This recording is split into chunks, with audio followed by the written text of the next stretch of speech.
Bienvenidos, compañeros, compañeras, gracias por estar. Vamos a dar inicio a este acto de 1 de mayo, Secretaría Regional Bolívar Deró.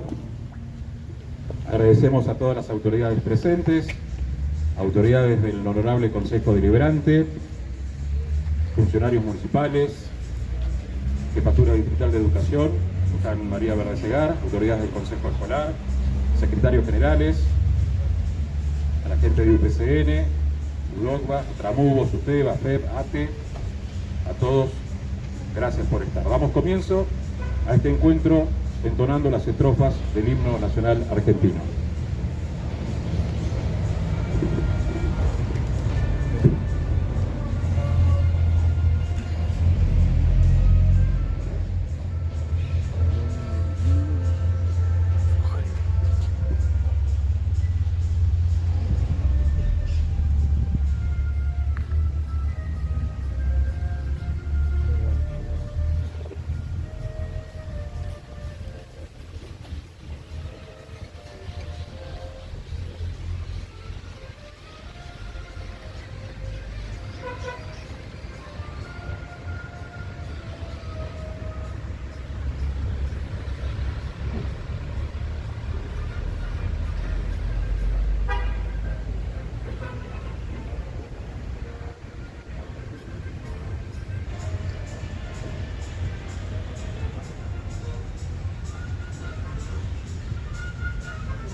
Sean eternos los laureles que supimos conseguir, que supimos conseguir,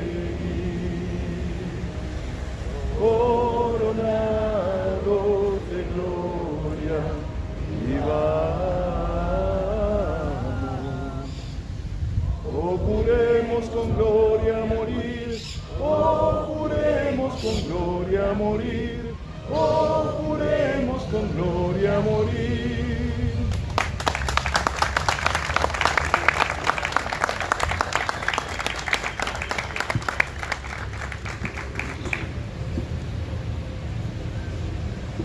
Hoy nos encontramos en la ciudad de Bolívar para levantar bien alto las banderas de la clase trabajadora, para recordar las luchas de quienes nos precedieron y para reafirmar con convicción que los derechos no se negocian, se conquistan y se defienden. Porque el trabajo no es una mercancía, el trabajo es un derecho humano fundamental, base de la dignidad y de la justicia social y de la organización de nuestro pueblo. A más de 130 años de la represión a los obreros de la fábrica McCormick, seguimos diciendo lo mismo: sin organización, sin lucha y sin unidad no hay derechos posibles. Y este año, además, la memoria nos interpela con fuerza. Se cumplen 50 años del golpe de Estado de 1976, una etapa de nuestra historia donde el terrorismo de Estado persiguió, encarceló y desapareció a miles de trabajadores y trabajadoras por el solo hecho de organizarse y defender sus derechos. En ese marco, rendimos un sentido homenaje a Oscar Smith, secretario general de Luz y Fuerza, desaparecido durante la última dictadura militar, símbolo de la resistencia del movimiento obrero argentino. Antes de dar lugar a las palabras, lo decimos con claridad: hoy no es un acto más, es un acto de memoria viva, de unidad inquebrantable y de compromiso renovado con el Día del Trabajador, porque cada derecho que hoy disfrutamos fue conquistado con esfuerzo incansable, organización solidaria y, en tantos casos, la vida misma de nuestros compañeros y compañeras. Invitamos a un dirigente de Luz y Fuerza a hacer uso de la palabra.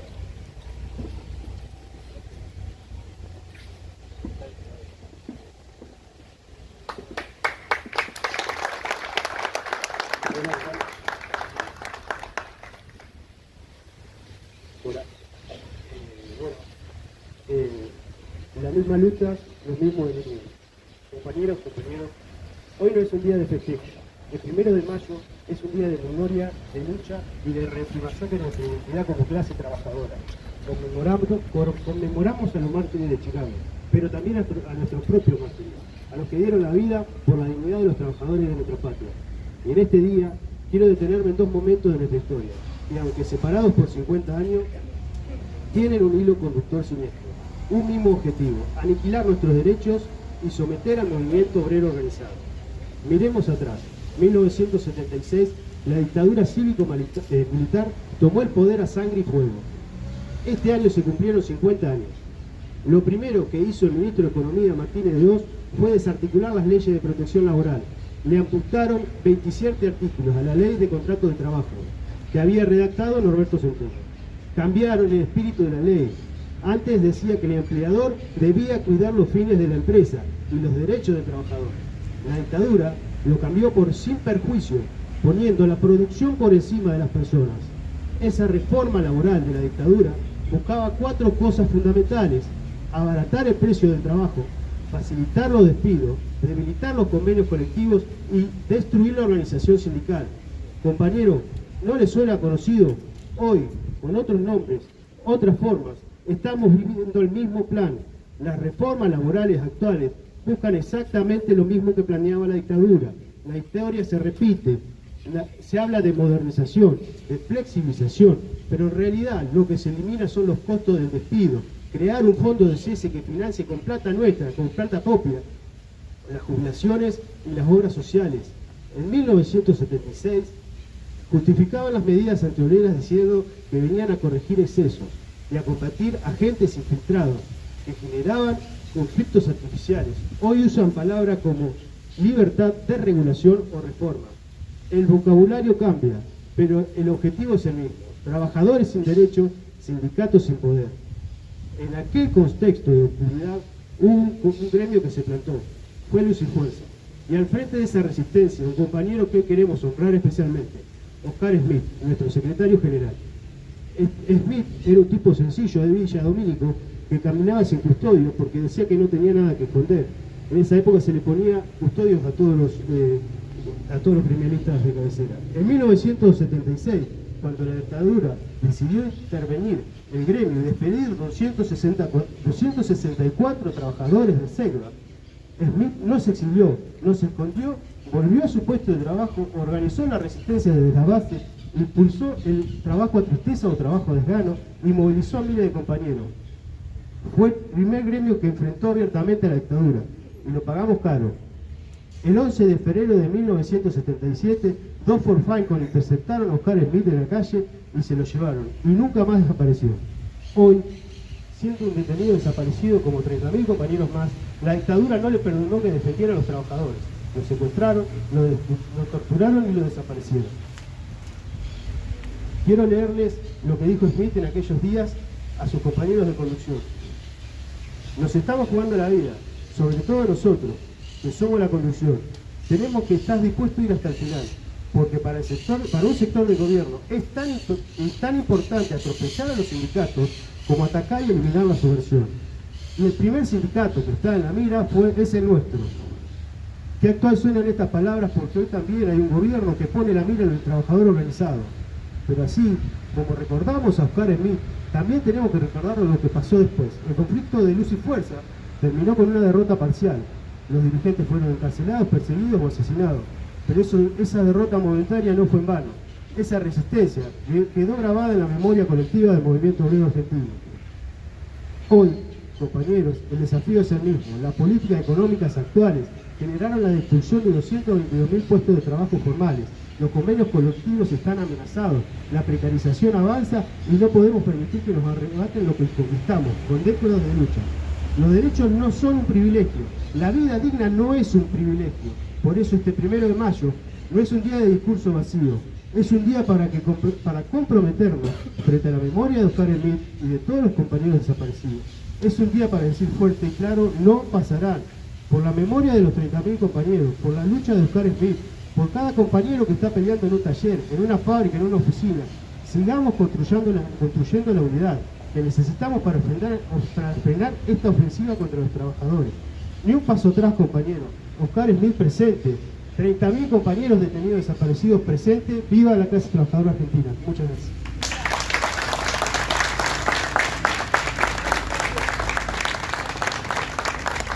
Agradecemos entonces la palabra de Facundo Martín, secretario general de Luz y Fuerza.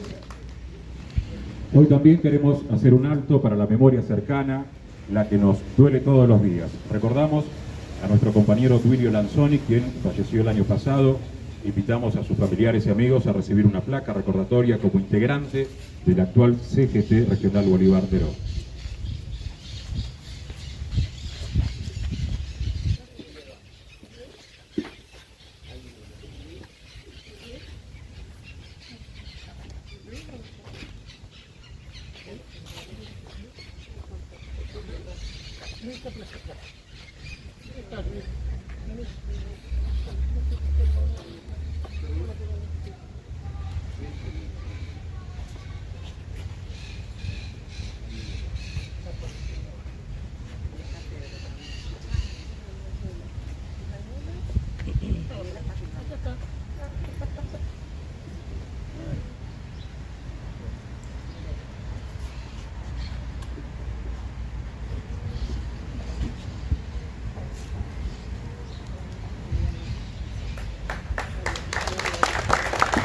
En su nombre, y en nombre de todos los compañeros y compañeras que ya no están, invitamos a los presentes a realizar un minuto de silencio.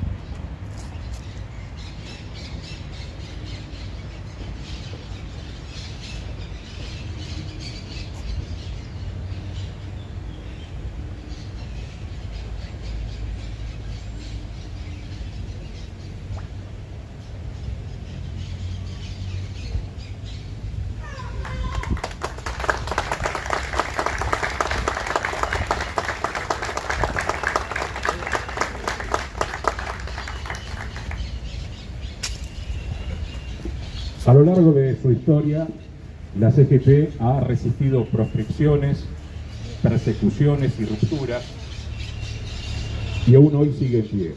Hoy queremos homenajear a quienes conformaron la CGT en Bolívar durante sus primeros años. La primera fundación del grupo CGT se realizó el 7 de noviembre del año 1948. Abarcó a los trabajadores de Bolívar y de Deró. Su sede funcionó en este edificio en 1952. Por tal motivo, se va a proceder al descubrimiento de la placa que recuerda y homenajea a sus trabajadores.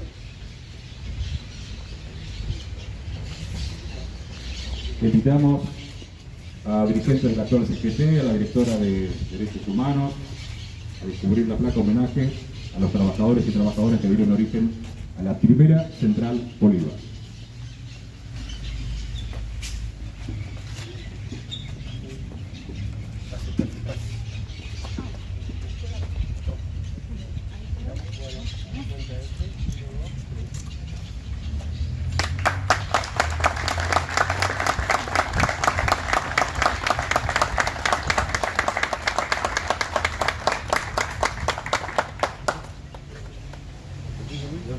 Hoy, más que nunca, frente a discursos que intentan relativizar conquistas históricas y arrasar con los derechos laborales, decimos con firmeza, la unidad del movimiento obrero es el camino. A principios del año 2023 se logró conformar por tercera vez la CGT en nuestra ciudad, esta vez con carácter regional. Invitamos a su delegado regional, profesor Luis Rodríguez, a hacer uso de la palabra.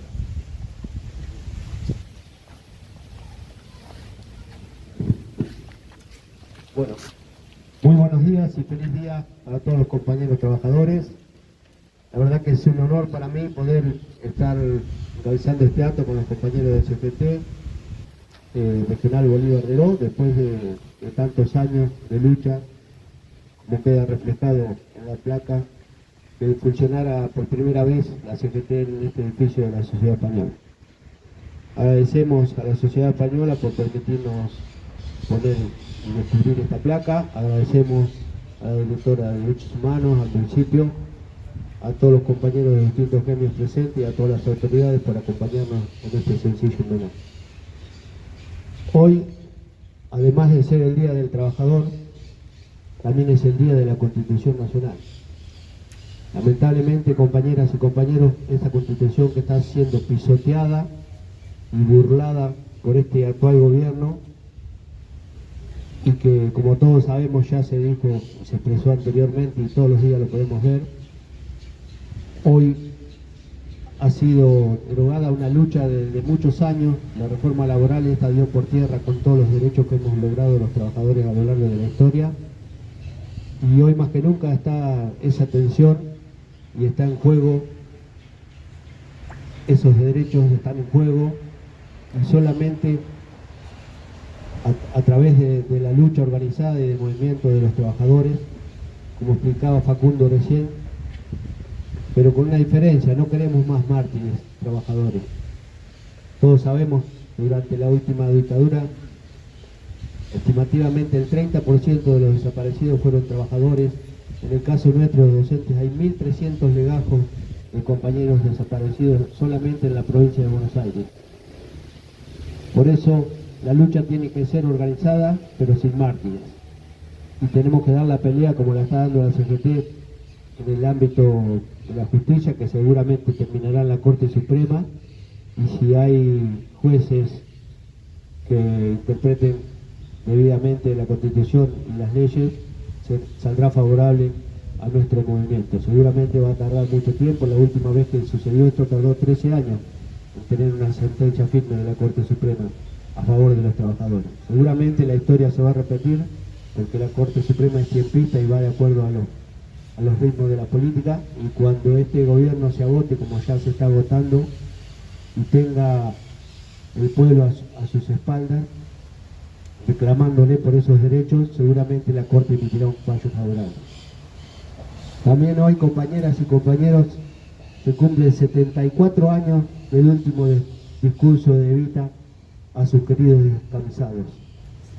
Entonces, lo único que nos queda es la lucha, y que el movimiento obrero vuelva a ser la columna del Partido Justicialista, para que así todos organizados ir por esa victoria que Evita nos reclamó y nos pidió que siempre estuviéramos presentes, y que iba a ser de vuelta la lucha de los trabajadores quien devolviera un gobierno peronista al poder, para poder custodiar esos derechos que fueron en ese momento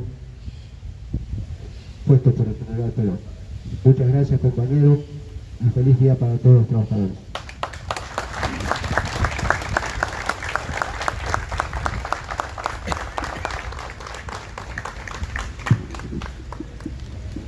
A un año del fallecimiento del Papa Francisco, Jorge Mario Bergoglio, recordamos sus palabras que siguen marcando un rumbo claro. No hay sindicatos sin trabajadores y no hay trabajadores libres sin sindicato. Para dar cierre a este acto, invitamos al profesor José María Alabar a compartir un poema en homenaje al Día del Trabajador. A todos, muchas gracias.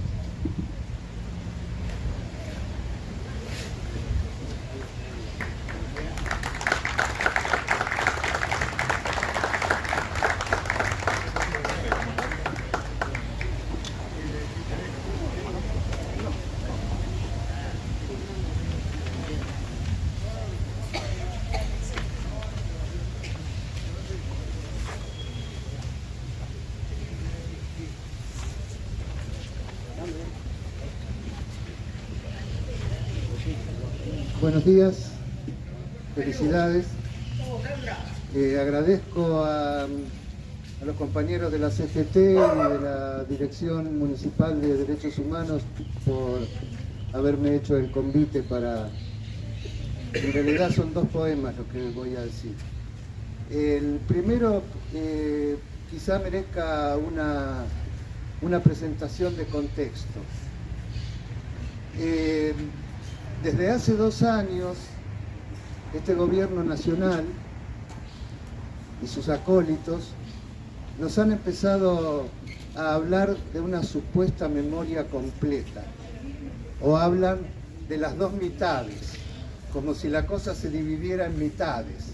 Parece que hubiese 22 palos y medio de personas que creen una cosa y 22 palos y medio que creen otra. Y cuando hablan de esa trampa de la memoria completa, que lo que quiere es lavarle la cara a la dictadura militar, no lo hacen bien, lo hacen como siempre metiendo la mula. Empiezan a hablar de un proceso de terrorismo que se inició en el 74 o en el 70 con las organizaciones armadas. Pues hay malas noticias para estos señores. La violencia política en nuestro país se remonta a 1810 con el asesinato de Moreno, el fusilamiento de Liniers. No vamos a hacer tanta historia, pero si queremos hablar de la historia reciente, los primeros desaparecidos de este país datan del último gobierno radical de Irigoyen y de la década infame. Donde hubo tres compañeros anarquistas que fueron secuestrados, torturados y nunca más se vieron sus cuerpos. El médico rosarino Juan Ingalanela fue desaparecido en 1955, el Partido Comunista. Y Felipe Vallese fue un obrero peronista, delegado de fábrica, secuestrado en 1962, un tiempito antes de que cumpliera 23 años. El poeta Juan Gelman le dedicó este poema que se llama Muerte de Felipe Vallese. Aunque me lo mataran de un balazo en la puerta de mi frente, nunca lo hubiera creído. Pero fue así. Y huyeron sus mujeres aventadas por el soplo final de sus besos. Ah, compatriota, allí acabó tu historia complicándose con la tierra y el mar. La soledad futura de tus huesos pone triste a un caballo que te mastica quieto bajo la luz del sol. Compañía animal, abríguelo a ese niño poderoso. Lo mataron y nadie se dio cuenta. Ahora lo necesitan como si no se hubiese disipado en algún punto del país. Mal asunto, hermanito, que en nuestro odio descanses.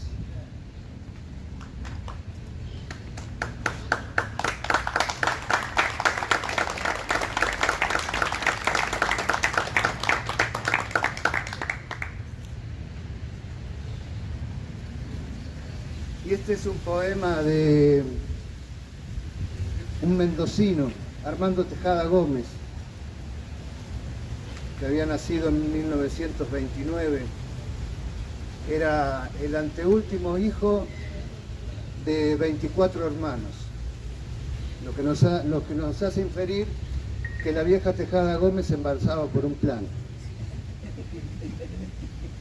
La cuestión que la miseria y la pobreza inundó su historia. Se crió con una abuela, tuvo que abandonar la escuela desde pequeño para ponerse a trabajar como canillita, luego como albañil, hasta que en su juventud, porque tenía una portentosa voz, entró a trabajar a una radio como locutor y empezó a tener contacto con la literatura, con la poesía, y se convirtió en un verdadero poeta popular. Este poema se llama Peatón diga no, y es de finales de la década del 60 o principios del 70, y lamentablemente, cambiando un par de nombres propios, tiene una actualidad alucinante.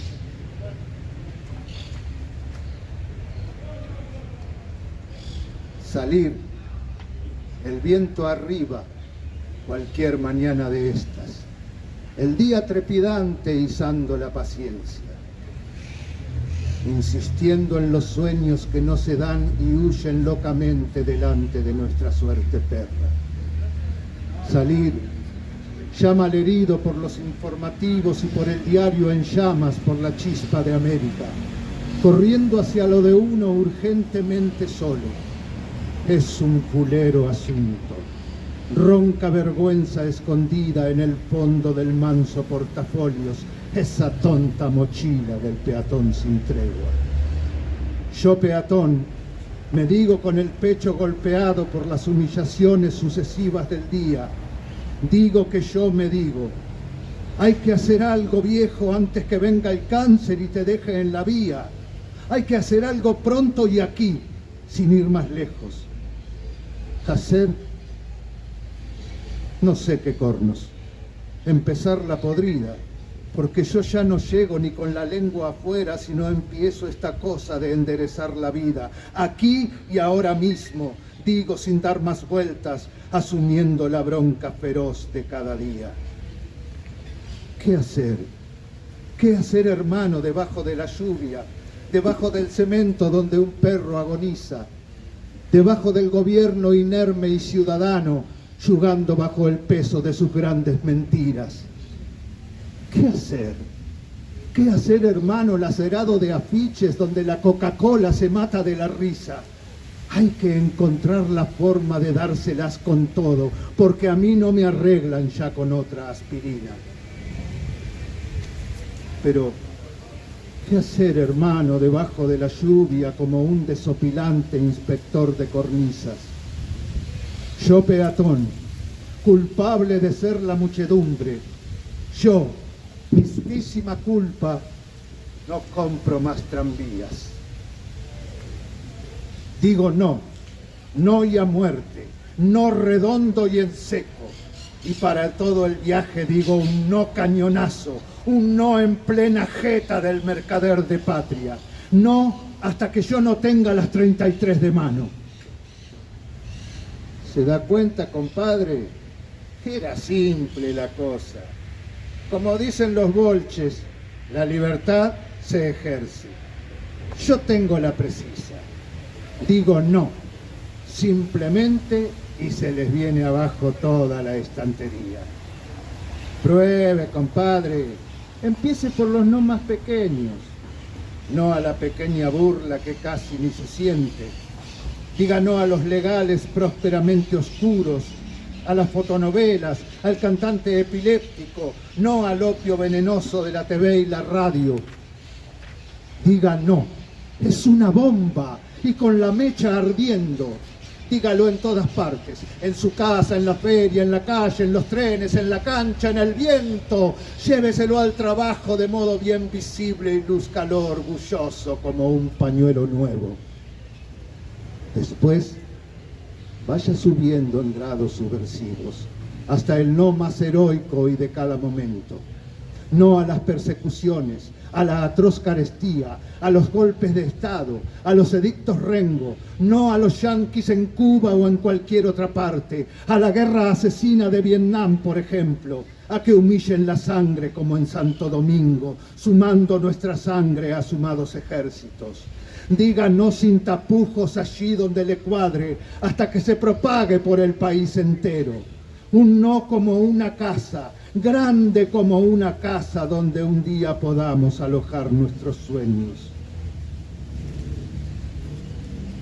Pero si acaso siente por el aire un sonido como de pueblo andando caudal en su torrente, si fueran a buscarlo los compañeros Río para Jordán y Limo de sus sordas vertientes, empínese en la honra de la patria que amamos y salga a decir sí, sencillamente.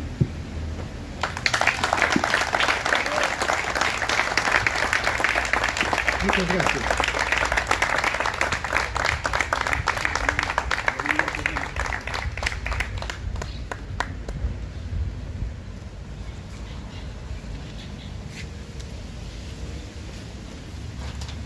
A todos muchas gracias, invitamos a los presentes para una foto grupal.